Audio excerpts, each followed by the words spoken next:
Hi guys, so just to start with a quick introduction, or actually seeing my face, just so you know, it's still me. I'm still alive, still a real person. Got my buff on because it is a really cold house, but now we'll just try and get to it with a screen recording. Um, but yeah, so today we're gonna take you through some papers on uh, some of the studies that have shown that a particular type of carbohydrate restriction to be effective method of training. Um, and then we'll show you those studies, then talk about my conclusions from them and whether it might be something you might like to include in your training and who, why, when it might be appropriate. So yeah, let's just get into it. So we go on to screen. Sorry, slightly slow. So something on here more. If I minimize it, that makes it easier. Or, um, oh yeah, we go share. Yeah. Okay, and we're in. Okay, cool, fantastic. So I can see myself in the corner. Yeah, that's about right. So two studies here.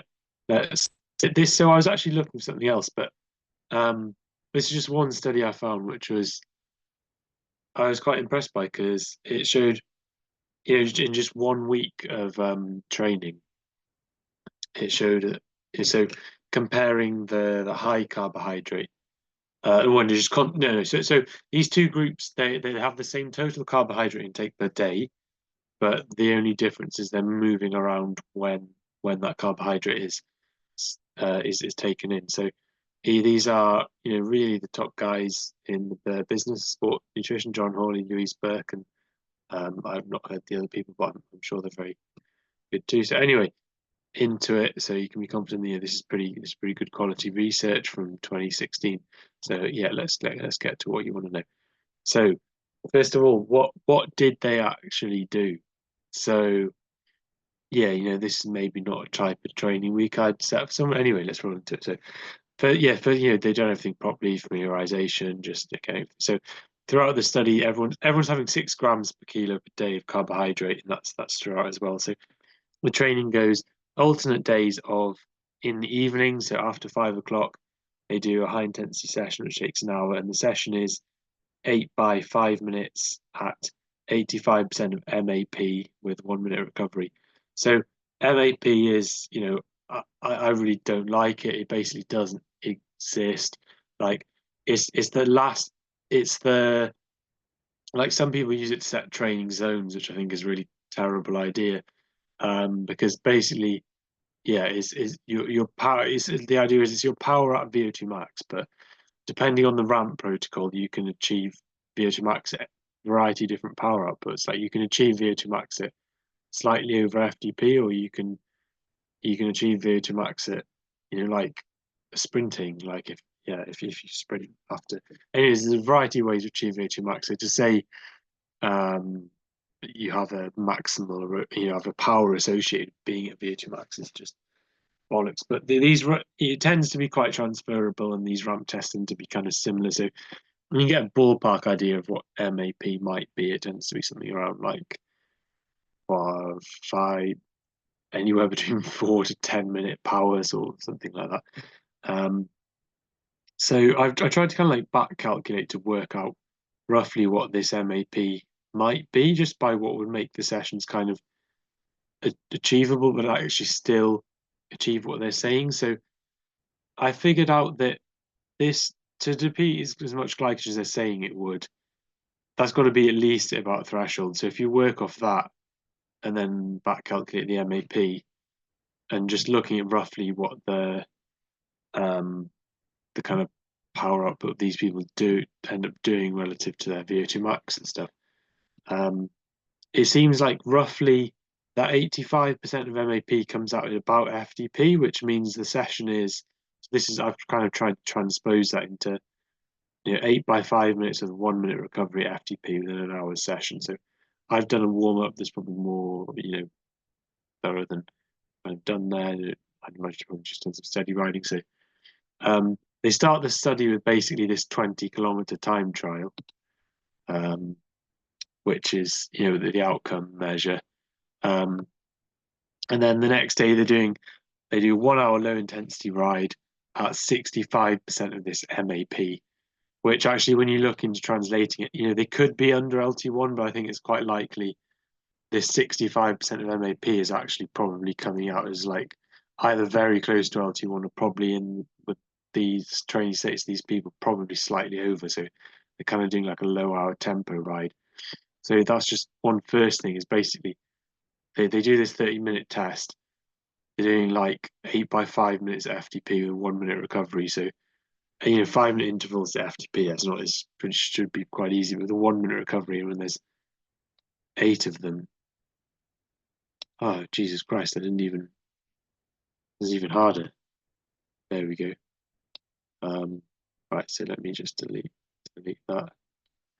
Oh, and they're probably doing it with some kind of really horrible warm-up then as well. So that's truly grim. Yeah, so you can see what they're doing here now. So they're doing this session in the evening, and then what's probably coming out as a tempo ride or very close to LT1 ride. So at first I was like, they seem quite a big improvement in performance in 1 week, but basically they've done like quite a block periodization of intensity here. Although, yeah, this hour tempo would be something that I'd kind of call very poor cost benefit ratio, except if when they're doing it glycogen depleted, it's probably the effective relative intensity is probably higher than tempo. Something going on there is acting as quite a good stimulus, it seems. So back to this. So yeah, the only diff. So we've got a control group which just spaces out their carbohydrate nicely. So there's this. I'll refer between this study and this study, which is also by most of the same authors, and also right about the same time. But its differences is in triathletes. The kind of the VO2 max of the participants is kind of similar. The training volume is kind of similar. As in training volume per week, but they do slightly less sessions per week with this group.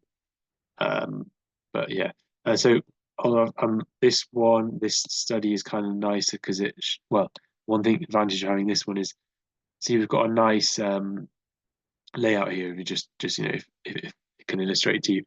So in your control group, see, look, they're having 2 grams per kilo at breakfast and a sports drink, 0.5 grams per kilo lunch, 2 grams per kilo carbs, half gram per kilo carbs. So you can see it's all just like spread out throughout the day. Whereas the sleep low group, they have, so this is the day of intensity. They got 2 grams per kilo carbs for breakfast, lunch 2 grams per kilo, 2 grams per kilo snacks. That's a lot of carbs a day for the session. Then they do the high intensity intervals.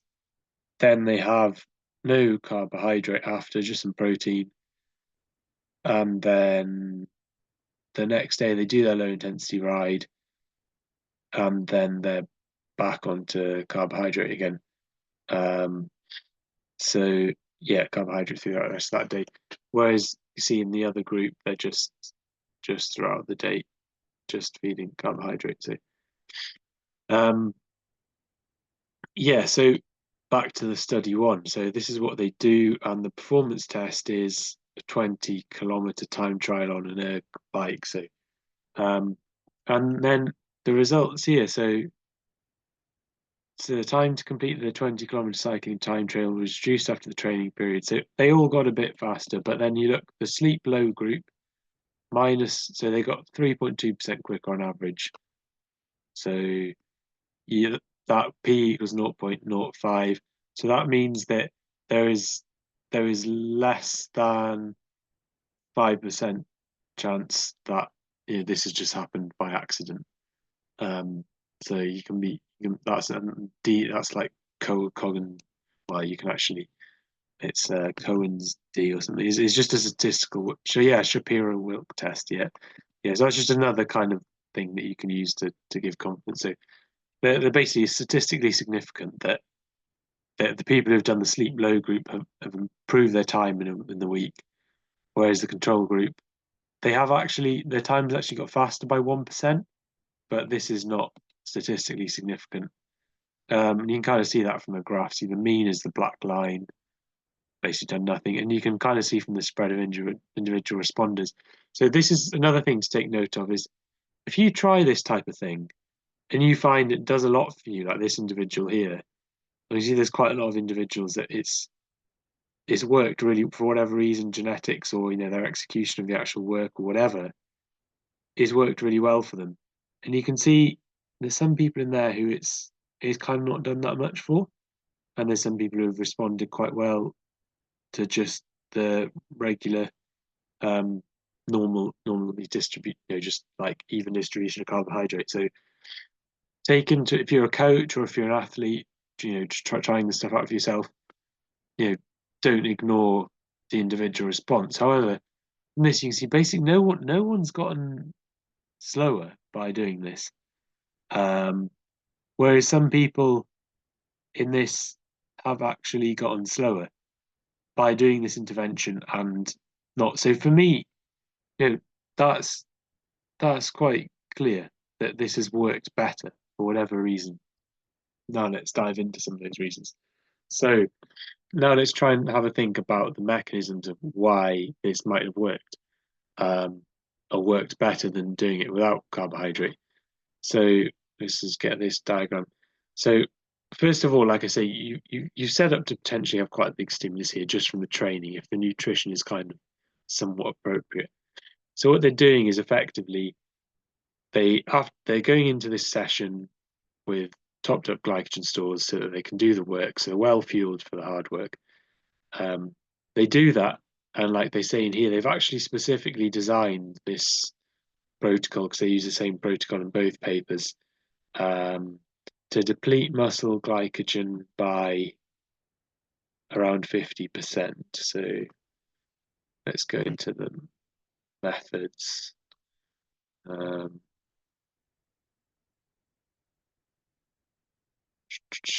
Nutrition, no, training, this is where we go. So this is the one that's done triathletes.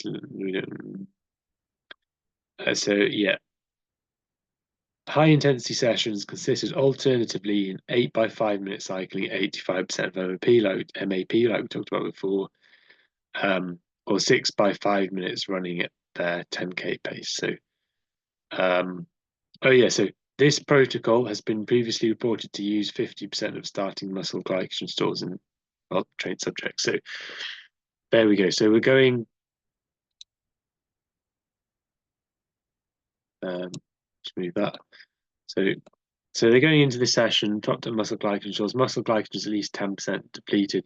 They then don't eat any carbohydrate after it. So by not eating any carbohydrate, their muscle glycogen stays low from session 1 to session 2.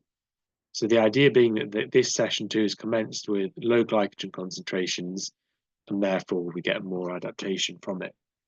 Okay, so that's the idea from previous studies that have looked at what we call like a critical glycogen threshold, but it seems to be around 50% in it.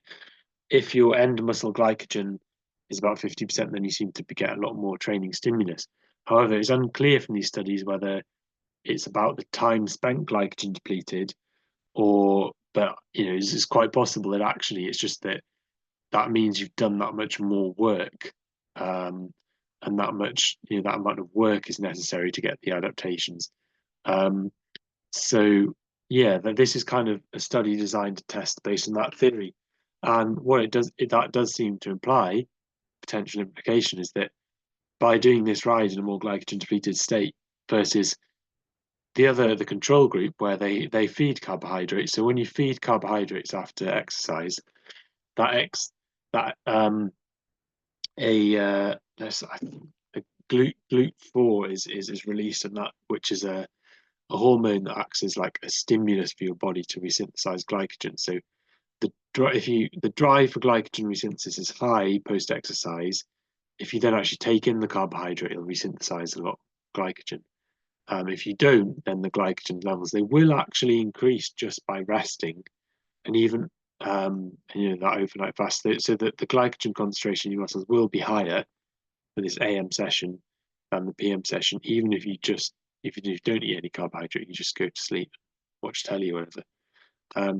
But a lot lower than they would be if you take in carbohydrate, which, as you can see, back to the example, they are doing. Perhaps this is unnecessary in slowing the video down, but yeah, okay. So the control group are taking carbohydrate after this session. So they're starting that with, I still imagine their glycogen will be a bit depleted because it's still an evening session. There's not enough time, probably yet still have enough carbohydrate to optimally resynthesize glycogen before the next session, but still a lot closer to baseline. So that's the theory of why that's worked, and clearly something is working. Now, what I would that like we say, that difference is pretty big. So clearly, something is working here, and it's the same. So let's just also show with this study, the actual performance test. I think they convert this, so they do simulated triathlon races. So make them go on a bike, and then they do a 10K time trial around a 340-meter track, which is quite unusual. Any runners will know that that's quite weird. Track's normally 400 meters. So then we actually go to the results of that. So yeah, the mean improvements equates to, if you were in the control group, they started off with an average of 41-minute, 26-second 10K, and then after the 3 weeks of training and recovery, exactly the same time, or 2 seconds faster. Whereas this sleep low group, where are we?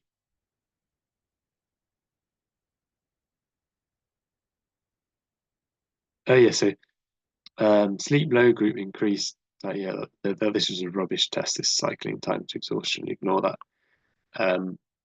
So yeah, like their 10K time went from,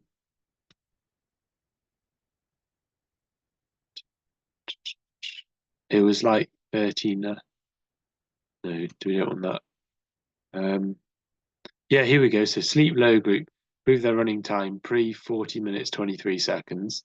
Okay, so imagine you've gone and done 43. Then a few weeks later, come back and do 13 at post, 39:10 plus or minus. Yeah, okay. So 39 minutes 10 seconds. So that's what, like, on average, a minute 13 seconds faster. That's a lot. For, whereas you can see there's clearly no different from the control. So we've got two really well done studies here, kind of studying the same design in similar participants. VO2 max between, like, the triathlete study is 60 because they're triathletes, and the cycling study is 65 because cyclists can train, be more physiological beasts. So anyway, that was just a low key dig at triathlon. Even though it's yeah, anyway. So what will I digress? So yeah, something about this is working, because that's a really good improvement, and even in 1 week, it seems to have worked well. Off, yeah. So why is it working? So is it to do with that training in that glycogen depleted state? Well, yes, maybe, but also first I'd like you to consider that perhaps what's really going on is, if you think of the distribution. So if I was planning someone's training here, I'd say use. Let's assume this was an endurance ride. It really should be, or it's the lower priority session, the one that you don't need to have the topped up glycogen stores for. These harder, maybe they're slightly above FTP. There's some kind of high intensity session, and they're calling this low intensity. So what I'd want to do is use this ride as, like we said, the stimulus to resynthesize your glycogen, to make as much glycogen as possible. So if when you go into this session, your stores are topped up. So that's kind of how. And then I'd say, after this session, you don't need to get lots of carbohydrate in, because you've got time to load your glycogen stores. And Tim Boglegar's work showing you only need 24 hours to maximize your muscle glycogen. So that's kind of how I'd be structuring anyway, just from the point of view of how can you have good legs for this session. And so I'd be going a bit depleted into that, not intentionally, but just because you need to manage energy balance, and there's no particular advantage to doing this session with high with the higher glycogen stores and more well recovered. So focus your carbohydrate and after this ride. So perhaps even they were getting more adaptation out of this session than the people who just spread their carbohydrate evenly, just eating the same every day, regardless of what their training was. So perhaps there's even some element of they were improving more because they're doing the high intensity session, higher intensity. And that might have been, this seems like it was round about FTP. It might have been the difference between being able to do these above FTP and then get a bit of VO2 max stimulus out of it, rather than doing them slightly under and not getting any VO2 max stimulus out of it, potentially. And that would explain why there's a lot of difference. So my point is, it might not be because of the difference in what's going on in this low intensity tempo session, but actually the difference could be because they're actually more well fueled for this session. So that's my first point, is that even if you don't want to deliberately be restricting your carbohydrate as such into this, you do want to be loaded into have really topped up glycogen for your hard sessions. Then by the fact that you can't just have topped up muscle glycogen stores all the time and maintain some kind of energy balance across weeks and months, you have to be a bit more depleted for that. So however, this is more extreme. I wouldn't recommend someone to not have any carbohydrate at all after a session like that. So however, what's the way? Another implication of this is, you do still resynthesize some glycogen overnight, just by resting. So what's a way, if you have to go to sleep, think of that, no carbs, then go to sleep, and then do that, that there's a lot of risk. Your immunity's suppressed. So like carbohydrate intake is really closely linked with immunity. So going all that time in a glycogen depleted state, you might have to go shopping or pick up kids or do it anything else between these two sessions, and over time that's a risk of illness. Going to heighten your risk of illness. So it's also just pretty. It's kind of fun, but also kind of tough. Not particularly nice thing to do, and potentially doesn't fit in with what you are, the habitual routines, social opportunities, whatever. So much more fun way to do it, and actually a much more potent stimulus. If time was not an issue, I'd just go just quick fix to make this more effective. You just go like that. So just do that all in one ride. You do your low intensity stuff straight after.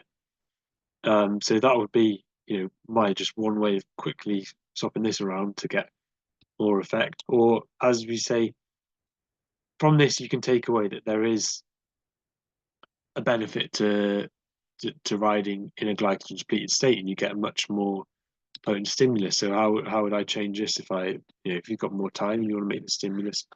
Let's just tap on another 6 hours of riding onto it. Yeah, why not? 36 minutes at 200 watts. Why not?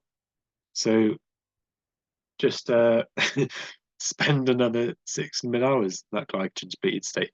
And I can tell you from my personal coaching experience, that's much more fun, much more effective way of doing it. And then all this carbohydrate restriction and these rides, you just scrap them. Just have a day off. Just we can change that to just like cinema. Just whatever you want to do. So let's more rest and or whatever you want to do that's restorative for you. Cool. So yeah, that's something that, however, like a lot of people or less often might you have the time to do that. And if you never get the chance to do that longer ride, and you want to get the stimulus from doing some glycogen depleted training, this is definitely something you might want to experiment with.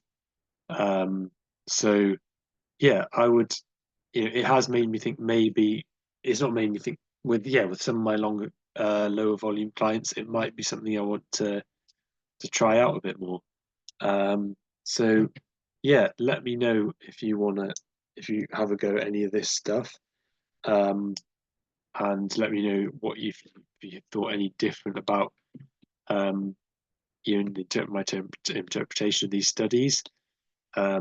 Just one last thing on the pacing. So I think another reason that this particular study that we saw quite a lot better improvement in the sleep low group is, as you see, they've talked a lot about the pacing themselves better.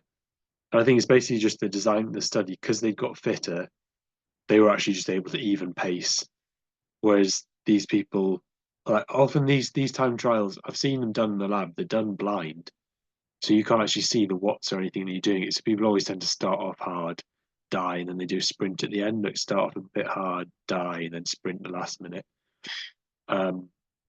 Whereas because these ones, as they started, they've actually, well, yeah, actually, I've not looked into the exact protocol of this study, but basically, yeah, because they've kind of started with the lower expectation, but then they've been fit and they pace themselves better. Whereas these people haven't improved as much as they have, so their pacing is a bit worse. So that again, possibly just because the study design there has meant that the differences that perhaps ever so slightly bigger than it would have been if you didn't have that pacing element to take into account. But yeah, so basically, look, carbohydrate restricted training. It's not that there's nothing in it. It's just that if you can train more and you're not time restricted, you're better off training longer. Because so yeah, final really important point is that if we go back to, so we'll just make this go back to this. We'll just go back to your time restricted example. So we'll get in um, our tempo. So in a real world example, what happens if you're glycogen depleted is that, so you can see quite clearly perceived exertion scores. So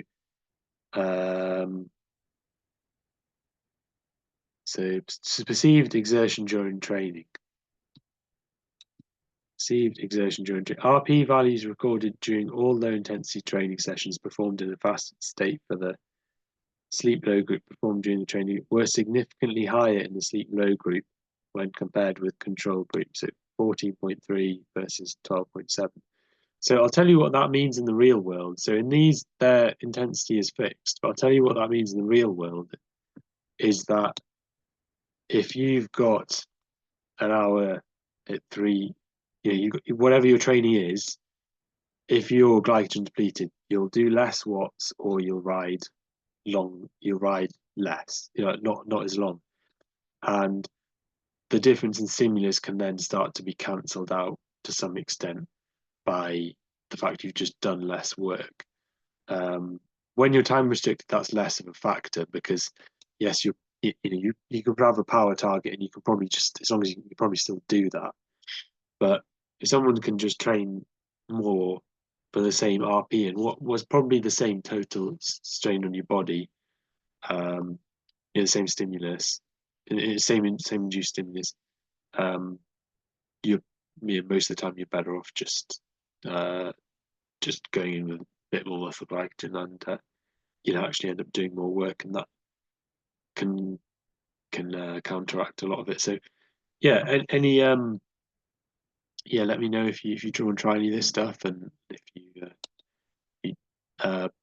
won't have any questions or but just don't there is potentially something in restrict for certain people.